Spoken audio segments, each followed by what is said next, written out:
everybody. Welcome to another episode of Spring Fever with me, XFL Phone Gym today, joined by the wonderful Eric Etoff21. What's up, buddy? Hey, nothing much, man. Did you see that surgical drive by the Maulers? When I tell you I was sweating out my shirt during that game, I was sweating out my shirt. For those of you maybe just tuning in for the first time, I have a bet that's now complete. It's over with now, but I bet that the Maulers, if they didn't win a single game in the USFL inaugural season, I was going to eat a whole can of cat food. Now, that's just all off the table.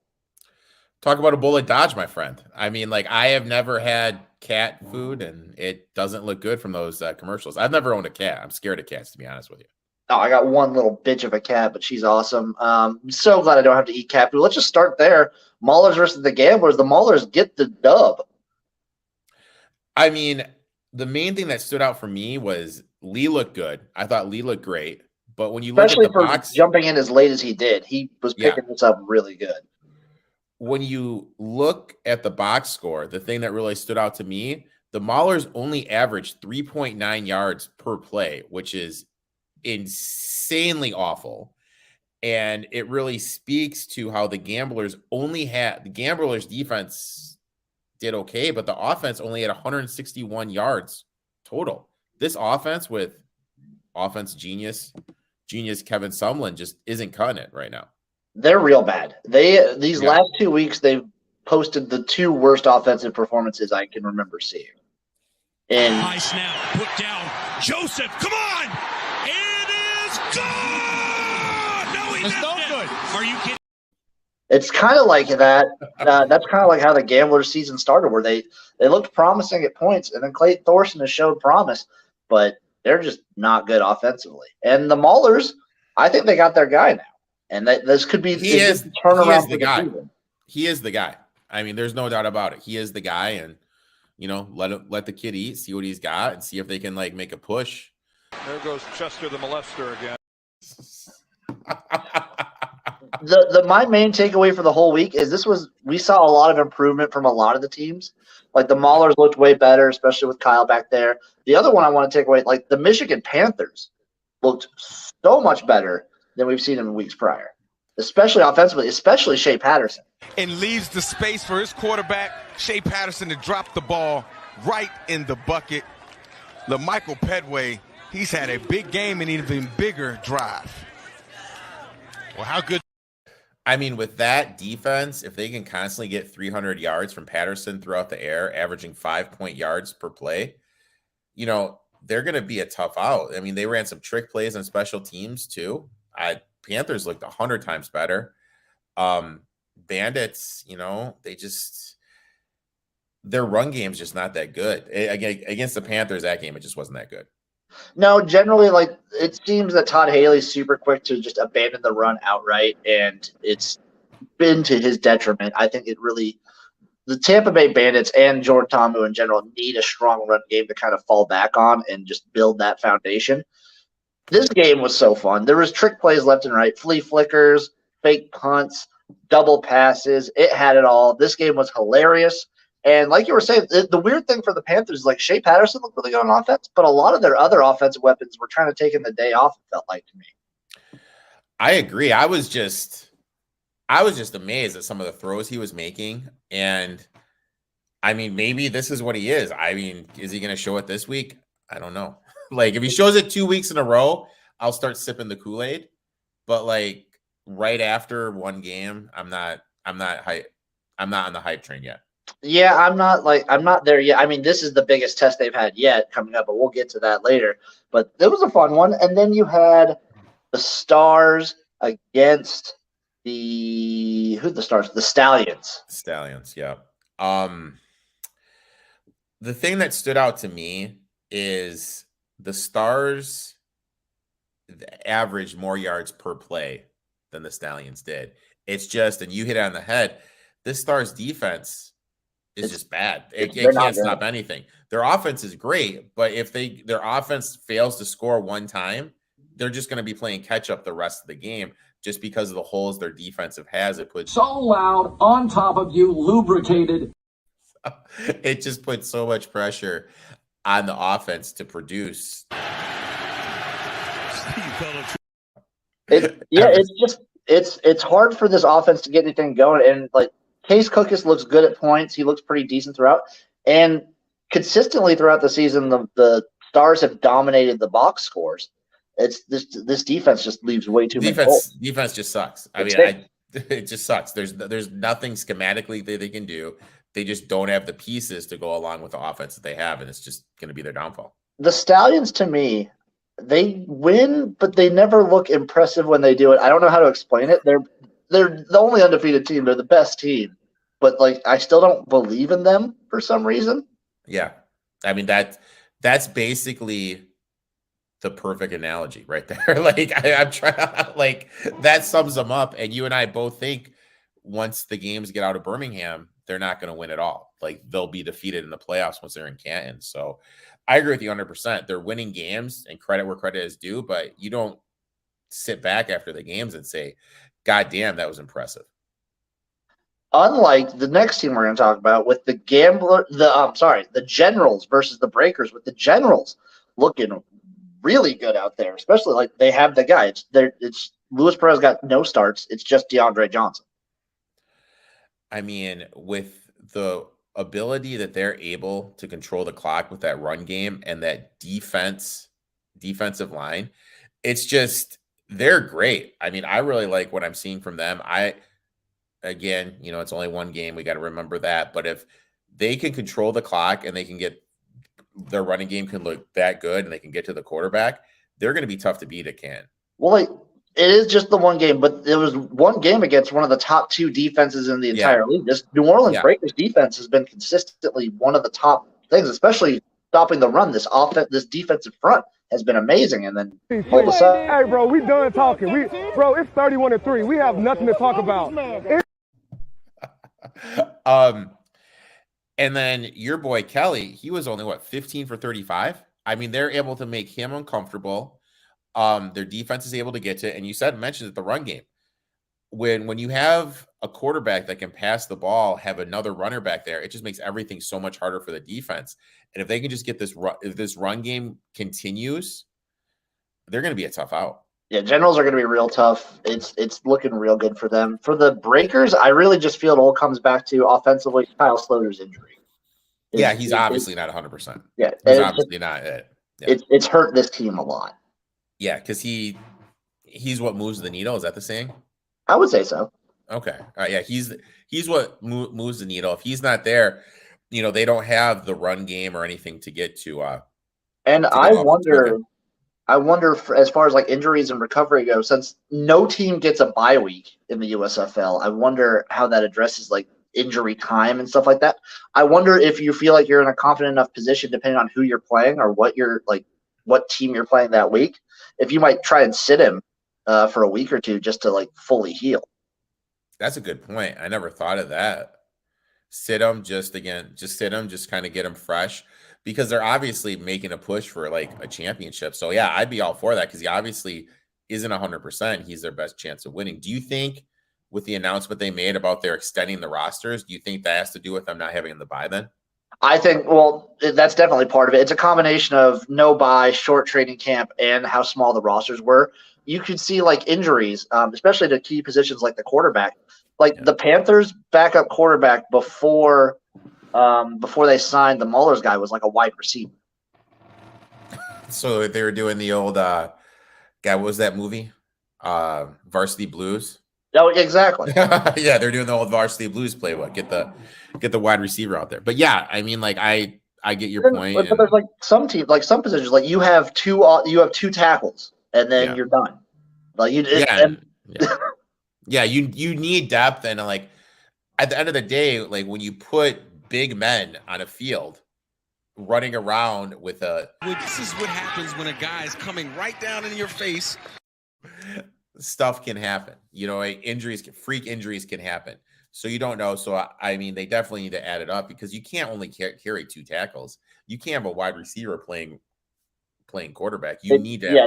They need the bigger rosters for sure. And I think next season they'll probably also up the training camp time so that we won't see like a sloppy start. Also, yeah, because they're not going to be in the bubble next year, or the hub or whatever they called. I don't believe so. I hope by that time they have owners for the teams. They can't do the bubble 2 years in a row. Yeah, I think once every team is kind of centralized to their home market, it'll be easier to get facilities for like a full training camp and everything. I think so too. But I take away from week 5. To me, it was the cleanest, most entertaining week of USFL football yet. Like all the games were super fun. Trick plays all over the place. I had a blast. You're right. The product looked a lot better on the field, which people like football. So as long as the product is clean, not many penalties like we talked about, and not many silly mistakes, throwing these trick plays, people are going to watch it. And like we talked about last week, it's drawing in more viewers than the MLB. The MLB would literally chop off its left nut to get the viewership that the USFL. There goes Chester the molester again. They do a lot more than that. I think the USFL, I'm very happy with how it's looking. I'm excited. And the only issue people seem to have are the crowds, and that'll fix itself with time. Oh, for sure. That will for once you teams get in their home market, like Michigan plays in whatever city, there's definitely going to be a market there. People are going to go for sure. Moving on to the preview for the USFL, Week 6 is upon us. Starting off, so we're doing the doubleheader thing. So they've switched it up. Sometimes these last couple weeks they've had a game on Friday, 2 games on Saturday, and a game on Sunday. This time they're just doing the doubleheader on Saturday and Sunday. So we are starting off with the Bandits versus the Stars. I think this is a pretty good game. Both these teams are kind of trying to figure out where they're at, what they're doing right now. The Bandits offense looked a little bit better, but it's still all on Jordan Tomu, and this Stars defense needs a bounce back. I look at it like this. I think the Panthers defense is night and day compared to the Stars defense. I think the Bandits are going to have an easier time moving the football, and that's why I think the Bandits are going to get it done, just because it's just so hard, as we talked about, to trust the Stars defense. I'm right there with you. I'm going to continue my trend, though. I don't even know what the total is, but I just take the over in every Stars game. 40. I think that's the highest one we've seen, isn't it? Still taking it. I'll take over 40 in any Stars game. They bad defense combined with good offense, just recipe for points. I think this is going to be a very fun one, though. Next up, we have the Panthers versus the Stallions. The Panthers, they had a moral victory. They still came up short, but they had a moral victory last week, looking way better offensively. This is the true test. This is their best test yet. I'm calling the upset here. I think Baby Hands has another good game. Whoa. Well, that's my thing. Like, I think the offense, like you said, like we haven't been that impressed with the Stallions. That's true. I still don't see them losing at home. Panthers defense is one of the better ones in the league. I think statistically they're the best. So, I mean, if we get this Patterson and another week and his confidence grows and he's able to move the ball and the defense is able to get to the quarterback, I think the Panthers are very capable here of knocking off the Stallions. Man, I kind of see it too. I see it. I mean, happening. Like, you know what I mean? Like, you got the D, you got a... Okay, more important than sack, your celebration. You got called for a taunting a week ago. What was the change in plan? Had to go to the shark dog on him from the shark dog. Maybe Shea Patterson's going to be Shark Dog and Scooby right over there. Maybe. God, what was that movie with LL Cool J? The football movie? You remember the shark dance he'd do when he scored? My God. If Patterson drops a dime, then breaks off into the LL Cool J shark dance from that movie, God, what was the name of it? Any Given Sunday. I'd have to be a Shea Patterson fan. I'd get on the Shane Patterson bandwagon if that happened. I'm hoping this is a good game. Next up, we have the Maulers versus the Breakers. So if I'm the Breakers, we talked about it a little earlier. This is the kind of game where you sit Slaughter. Yeah, what's the point of playing him? They're sitting at 3-2. They don't want him to get hurt against a 1-4 team that has a ton of holes, that isn't that good, and will ruin your season. I would totally sit him here too. And they looked better. Like the Maulers looked better last week, but I still coaching advantage to the Breakers all day. Kirby Wilson is still probably the worst coach in the whole league. Oh, he's like a high school coach out there. I don't mean to be mean, but he is like night and day below all these other guys. He's way over his head. It's nuts. But yeah, I think the Breakers win this one. I think they, depending on if they do sit Slaughter, they might not cover, but I think they win regardless. Please. Hey, bro, we done talking. Bro, it's 31-3. We have. I think they get it done too. And last and certainly not least, we have the Gamblers versus the Generals. Actually, maybe least because the Gamblers have turned into like my lowest like power ranked team as of now. You know what? The Gamblers are at my number 8 too. But what do we say every week, man? Football's a week-to-week game, dude. It's crazy. Like weird shit happens. Could we see? You know what? I wouldn't surprise. I'm calling 2 upsets. I think the Gamblers get this one done too. I think the Generals are a much like stouter team. I think they're very consistent, and I don't think they have the holes. And this game loud on top of you, lubricated. The Gamblers' offense just can't do anything, in my opinion, and they haven't shown any improvement. Yeah, that's true. That's true. For me, it's just I don't know. Like after the team loses to the worst team in the history of professional football, I have to think they're going to bounce back the next week. That's just me. I mean, they could bounce back, and like I'll take them to win. I'll take them to shock the world. Okay, I respect that. What's your power rankings right now? I have Stallions 1. Yep. Generals 2. Makes sense. I think we're lockstep there. Breakers 3. We're still lockstep. Stars 4. Yep. Bandits 5. Yep. I think we're lockstep here. Panthers 6. Yep. Maulers 7. Yep. Gamblers at 8. I think the only ones I've seen some people switch are the Stars and the Bandits and the Maulers and the Gamblers, which makes sense. I mean, like it makes sense. It's kind of I don't know, like the Stallions have to be 1 because they haven't lost yet. Exactly. With how the Generals looked last week, you kind of have to put them 2. You know, like so, and everyone else, I think. I mean, then the Breakers you have to put 3 when their quarterback's healthy. 4 through 8, I feel you just roll the dice or whatever. Like you kind of do because like Michigan lost to Houston, but Houston lost to Pitt, but Pitt lost to Michigan. Yeah, like so there's those teams all can just kind of intermingle with whatever. It's all wild out there. Moving on from the USFL to the XFL, we actually had some major XFL news. Video incoming on that, folks. Partnership with Disney. Exclusive streaming rights for ESPN, CBS, just the mouse pointing up with the boys. This is huge because ESPN Plus gets insane numbers. And they'll probably be on ESPN2. You have ESPN News. But more importantly, what that does, it's going to be on SportsCenter. It's going to be easy to find on the ESPN.com, ESPN app, which is going to help drive more traffic to the product. Because think how good the USFL is doing and the numbers they are bringing in with absolutely zero support from ESPN. ESPN, you can't find anything on the USFL. No, they pretend it doesn't exist. Yeah, and now you're going to put the XFL on the biggest sports platform there is in all of social media or the internet and everything. I mean, the XFL is in line to do some great numbers. Not to mention with the partnership with like Disney and everything, and these things on ESPN Plus, they're going to probably, I'm assuming, hammer like the side content, like different kinds of videos, like maybe showing tryouts, doing everything like that. They're going to have series on series, I bet.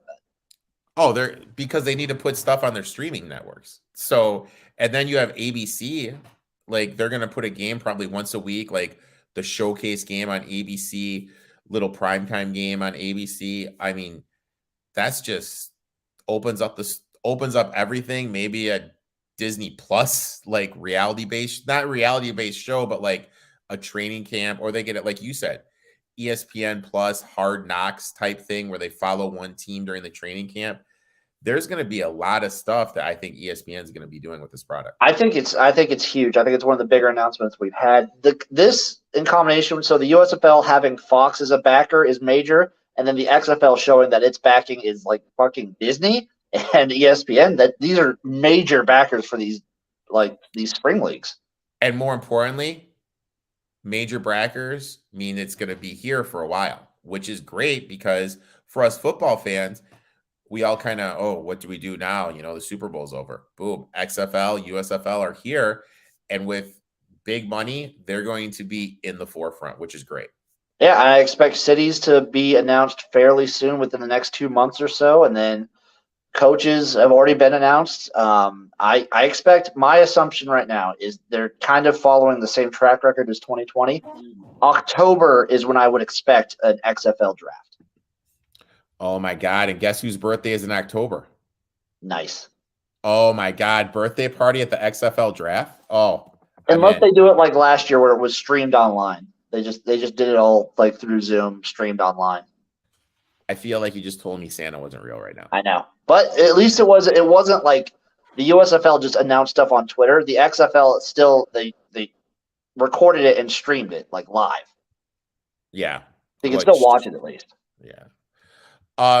Now, do we know the cities for sure? Like, we know certain cities. Like we know Dallas for sure. We know St. Louis for sure. And I think we know Seattle for sure.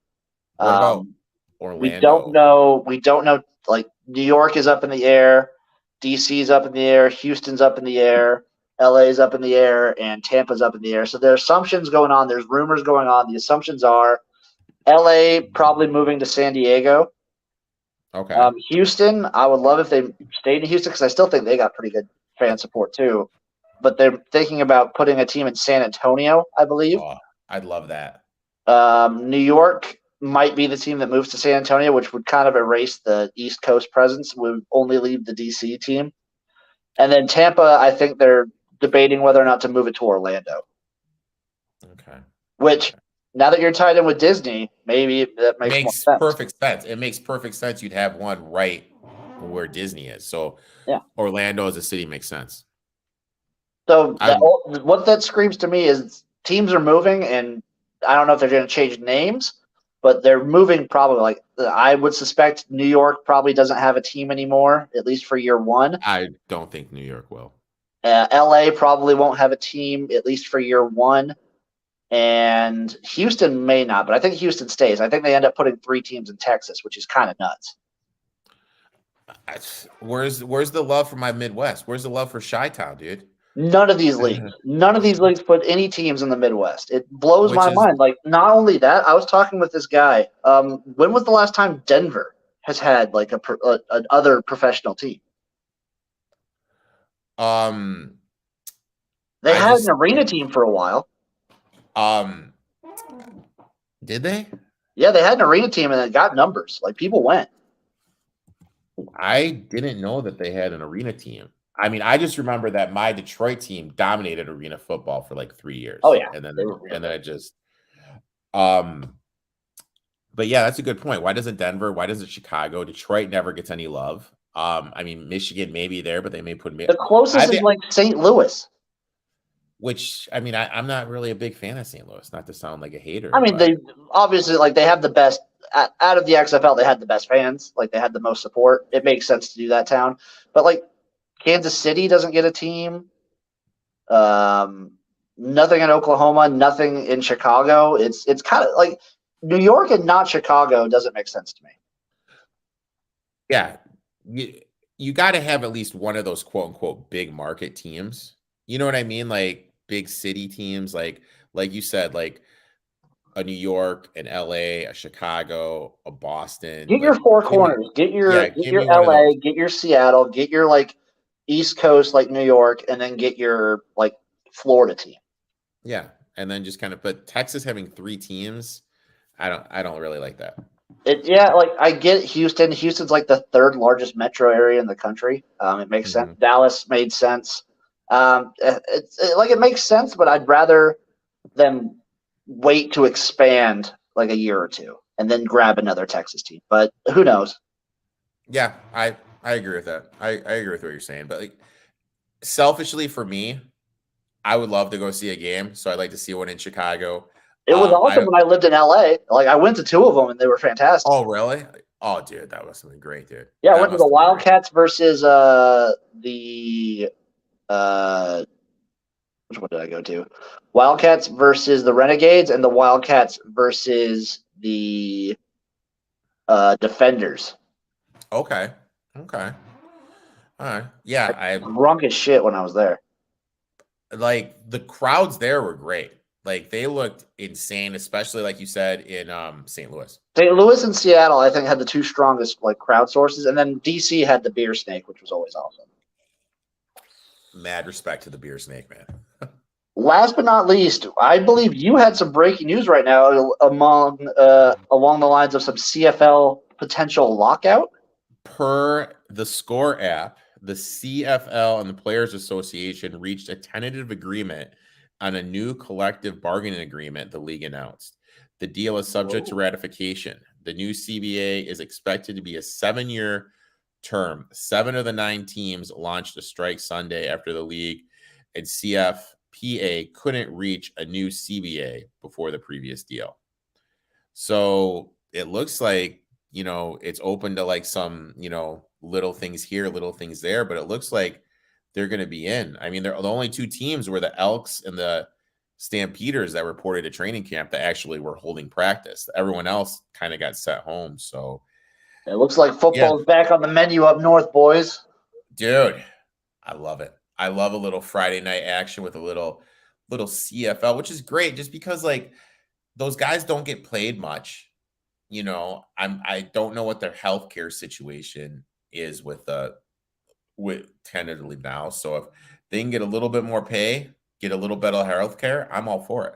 I'm all for it too. I love it. Like I heard some fans and whatnot really trying to hammer like the rule that they have that there's like a Canadian player threshold they have to meet, and like whatever, it's fine. Like, how do you feel about that though? Like, do you feel like they should limit like you're only allowed to have like X players from America? They do that. Oh, they do. I didn't know that. I'm sorry. Yeah, each team has to have a certain amount of Canadian players. Okay, do you know the number off the top of your head? Or Not off the top of my head, I don't. It's I forget the exact number, but it's whatever. They're worried that people would stop tuning in if Canadians stopped being allowed in. But I don't think Canadians would stop being allowed in because there's plenty of good Canadian players. Oh, there's a ton of good Canadian football players. There's players from all over the world. And there's players in the CFL, honestly, that probably could be playing the NFL, but just that's where they ended up. So I'm excited it's back. It gives us football in July in June, when there's nothing going on. So I'm all about it, especially on that Friday night. But that Friday night first half under on the ESPN2 game. So I mean, you want to talk about a sweat, dude? Whew.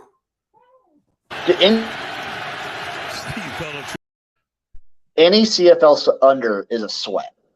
Oh, it's pure. I mean, like you haven't lived until you've bet a CFL under, and then you're at Bill's Pub down the road, eating peanuts, drinking some Miller Lite, dude, sweating it out, yelling at the barkeep not to turn it to the Cubs game. Just for the last 5 minutes. My dream of year-round football is alive and well as we speak. So happy. Dude, it's a good time. It is a good time to be alive if you're a football fan, my friend. I think that wraps us up for this episode of Spring Fever. Eric, my man, what do you got going on? Got the NBA show on BTV. Every single day there's a game. You're going to be coming on the podcast. We're going to look to stay in fuego, if you will. Just handing out winners right and left in the USFL. And my boy Brandon, we're going to talk a little NASCAR in this week's podcast too. So, looking forward to that, dude. We've been handing out winners right and left. Looking to stay hot. Beautiful. Love it. Give Eric a follow at ETOF21. Give me a follow at XFL Jim. Follow the show. Like the show. Love you guys. Peace out.